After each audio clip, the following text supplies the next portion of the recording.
दोस्तों नमस्ते, मैं सुशील कुलकर्णी। आप देख रहे हैं एनालाइजर न्यूज हिंदी। दोस्तों, संजय राउत के ऊपर मध्य प्रदेश के भोपाल में गुनाह रजिस्टर्ड हुआ है।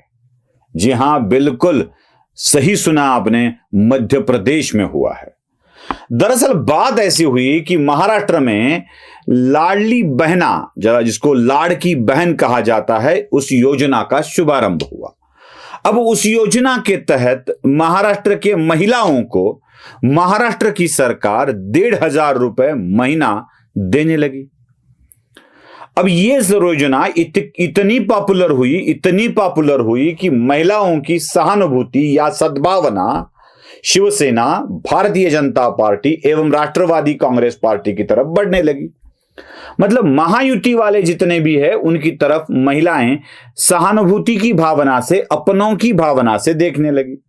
अब जैसे ही ये खेल शुरू हुआ, ये योजना कैसे बिल्कुल फिट नहीं है, ये कहने वाले बढ़ गए। कांग्रेस, राष्ट्रवादी कांग्रेस शरद पवार गठ और शिवसेना यूबीटी, इनको इस योजना से पेट दर्द होने लगा। अब जैसे ही दर्द होने लगा, ये इस योजना के बारे में बहुत सारी बातें कहने लगे। नागपुर के कुछ लोग तो इस योजना के विरुद्ध में चले गए कोर्ट में। अब जब कोर्ट में जाते हैं और इस योजना के बारे में बोलते हैं, तो कोर्ट भी इनको एंटरटेन नहीं करती है, वहां पर भी मुंह की खानी पड़ती है। अब सही बात देखा जाए तो कांग्रेस के नेता विजय वडेट्टीवार ने भी एक बात बड़े आराम से कह दी है, और वो बात है कि ये योजना वायबल नहीं है। मराठी में कहा है, दिखाता हूं आपको। वायबल योजना आहे की नाही, कारण आता मुख्यमंत्र्यांनी कालच सांगितलेलं आहे की आम्ही 2,500 करू, 3,000 पर्यंत घेऊन जाऊ। ही कॉम्पिटिशन तुमच्यामध्ये झाली आहे का मतांसाठी, आणि तुम्हाला ही योजना वायबल वाटते का? बघा, व्हायबल म्हणायचं झालं तर ही योजना अजिबात व्हायबल नाही, माझं प्रांजळ मत है।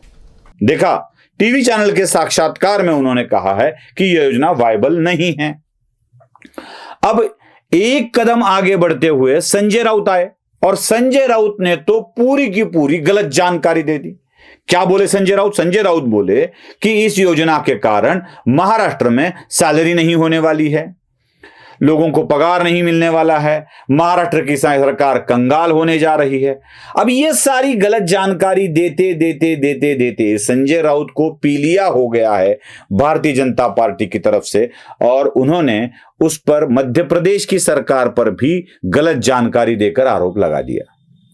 उन्होंने क्या कहा? उन्होंने कहा कि जरा जाकर मध्य प्रदेश में देख लो क्या होता है, मध्य प्रदेश में जाकर देख लो कैसे योजना चलाई जाती है। दोस्तों, मध्य प्रदेश में जाकर देखो, योजना बंद हो गई है। यही वाक्य संजय राउत के लिए गले की हड्डी बन चुका है। संजय राउत पर भोपाल में एक महिला ने क्राइम रजिस्टर्ड कर दिया है। कहा है कि यह गलत जानकारी देकर इस योजना की बदनामी कर रहे हैं, मध्य प्रदेश सरकार की बदनामी कर रहे हैं, उसकी आर्थिक स्थिति के बारे में गलत जानकारी दे रहे हैं, और संजय राउत पर क्राइम रजिस्टर्ड हो गया। मुझे एक टेक्निकल बात आपको बतानी है। जो भी क्राइम रजिस्टर्ड हुआ है उसमें क्यों संजय राउत को थाने का नागरिक रहवासी बताया है? क्योंकि संजय राउत तो थाने में रहते नहीं है, वो भांडुप में रहते हैं, फ्रेंड्स कॉलोनी में, और उनकी प्रॉपर्टी कुछ ईडी द्वारा जब्त की गई है। और वो प्रॉपर्टी है कहां पर? वो है दादर में, ईडी द्वारा जब्त की गई प्रॉपर्टी। ये टेक्निकल बात है। क्यों उनका पता थाने दिया गया है? शायद जो क्राइम रजिस्टर्ड कर रहे थे, वहां जो अर्जी दे रहे थे, उनको पता नहीं होगा, लेकिन संजय राउत के ऊपर यह रजिस्टर्ड हो गया है। संजय राउत इतनी गलतफहमियां फैलाते हैं। संजय राउत के ऊपर पहले ही एक सजा हो चुकी है। किरीट सोमैया की पत्नी के ऊपर, मेधा किरीट सोमैया के ऊपर उन्होंने वैसे ही गलत आरोप लगाए थे। वह गलत आरोप आज भी संजय राउत के ऊपर सजा हुई है, यही दिखाते हैं। मतलब संजय राउत गलत आरोप लगाने वाले हैं, यह साबित हो चुका है कोर्ट में। मोहित कंबोज पर भी ऐसे ही गलत आरोप लगा दिए थे संजय राउत ने।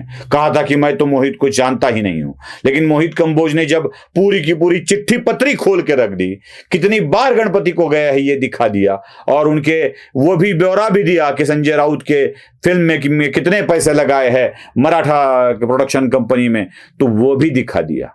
तब पता चल जाता है कि संजय राउत कितने झूठे और गलत अफवाहें फैलाने वाले हैं।